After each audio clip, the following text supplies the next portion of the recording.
ప్రభుజీ నమస్తే. ప్రభుజీ, శ్రీకృష్ణ భగవంతునికి కుచేలునికి ఉన్నటువంటి స్నేహ సంబంధం గురించి, స్నేహ బంధం గురించి మీరేం చెప్తారు?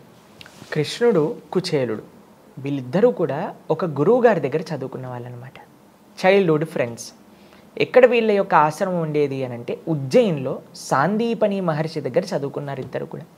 అప్పటి నుంచి వాళ్ళిద్దరికీ చాలా మంచి స్నేహం అండి.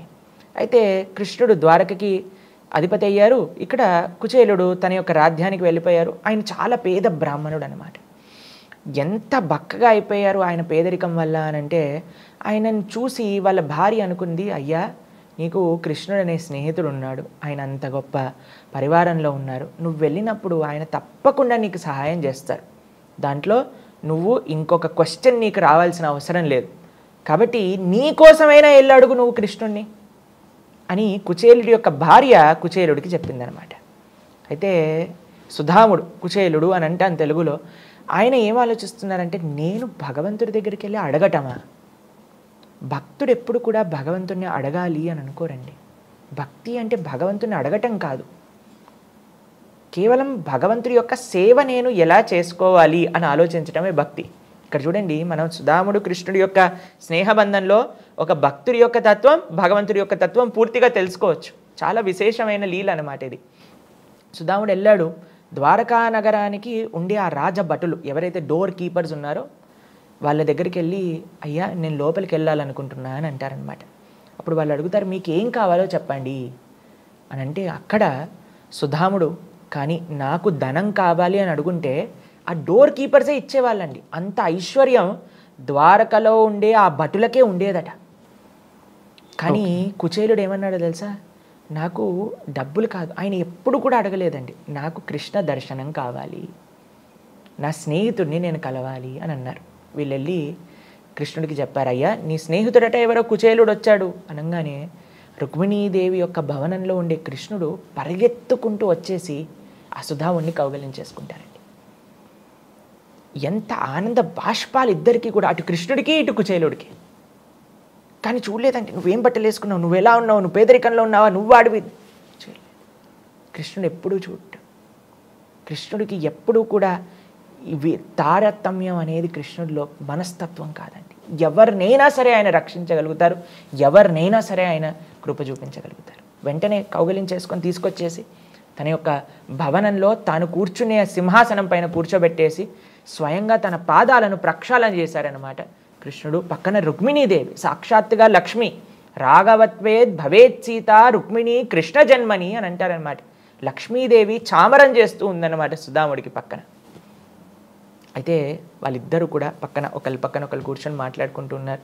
చిన్నప్పుడు మనం ఇలా చేసాం, గురువుగారి ఆశ్రమంలో ఇవి చదువుకున్నా, ఒకసారి మనం అరణ్యానికి వెళ్ళినప్పుడు ఒక పెద్ద తుఫాన్ వచ్చింది, అప్పుడు కూడా మనం ఇద్దరు చేతులు వదిలేకుండా ఇద్దరం అలానే పట్టుకొని గురువుగారి సేవ చేస్తామని అన్నీ కూడా మాట్లాడుకుంటూ ఉన్నారనమాట.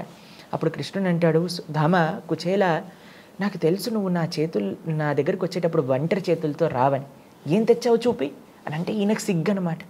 ఈయన అంత పేదరికంలో ఉండి అండి కృష్ణుడి దగ్గరికి వెళ్తున్నప్పుడు నేను ఏదన్నా తీసుకెళ్ళాలి అని మొత్తం ఇల్లు ఎత్తుకుతే ఆయనకు దొరికింది అటుకులు, ఎండిపోయిన అటుకులు.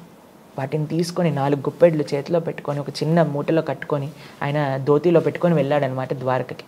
అయితే కృష్ణుడు అడుగుతున్నాడు, ఏంటి ఎక్కడుంది, ఏదో తెచ్చావు చూపించు అనేసరికి ఆయన దాచిపెట్టుకుంది కూడా కృష్ణుడు తీసేసుకొని ఒక్కొక్క అడుగు పిడికిలు తింటూ ఉంటే కృష్ణుడు అంటాడండి, ఈ ప్రపంచంలో ఇప్పటి వరకు ఇంత మంచి నైవేద్యాన్ని నేను ఇప్పటి వరకు స్వీకరించలేదు అని చెప్తాడండి.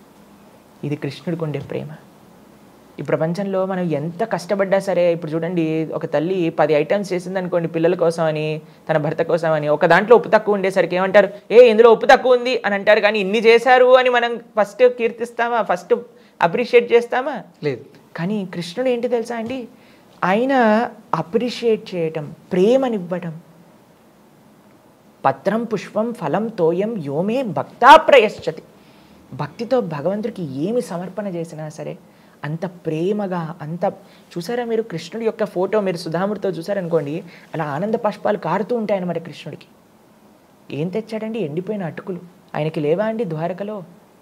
ఎంత ఐశ్వర్యం ఉంది, అయినా సరే ఆయనకు కావాల్సింది ఏంటో తెలుసా, మన యొక్క ప్రేమ, భక్తి.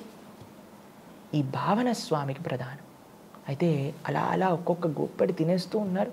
రుక్మిణీదేవి వచ్చి చేయబట్టేసుకుంటుందన్నమాట. ఏ కృష్ణ, ఏం చేస్తున్నావు నువ్వు? ఎండిపోయిన అటుకులు తింటే నీ కడుపు నొప్పి వచ్చేస్తుంది అంటే రుక్మిణీదేవి ఆపేస్తుంది అనమాట కృష్ణుని తినకుండా. కానీ ఇప్పుడు చూడండి, సుధాముడు ఒక్క కోరిక కూడా, ఆ రోజు రాత్రంతా ద్వారకలో ఉంటారు, ప్రొద్దునపూట వెళ్ళిపోతారు. కానీ కృష్ణుడిని ఒక్క విషయం కూడా అడగరు ఆయన. నాకు డబ్బులు ఇవ్వని కానీ, సహాయం చేయని కానీ, నేను ఈ కష్టాల్లో ఉన్నా కానీ అని చెప్పలేదు ఆయన. ఒక భగవంతుడి దగ్గరికి వెళ్ళి భక్తుడు చెప్పాల్సిన అవసరం లేదండి, భగవంతుడిని అడగాల్సిన అవసరం లేదు.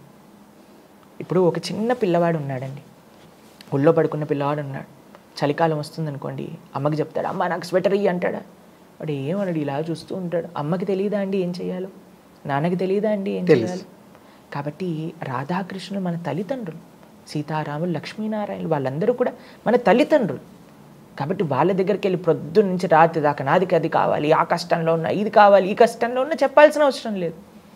భక్తుడు ఎప్పుడూ భగవంతుడిని అడగరు, భగవంతుడు ఎప్పుడూ భక్తులకి అన్యాయం చేయరు. ఈయన ఇలా వచ్చి ద్వారక నుంచి వెళ్ళిపోయాడా, వెళ్ళేసరికి వాళ్ళ ఏరియాలో వాళ్ళ ఇల్లే కనిపించలేదన్నమాట సుధాముడికి.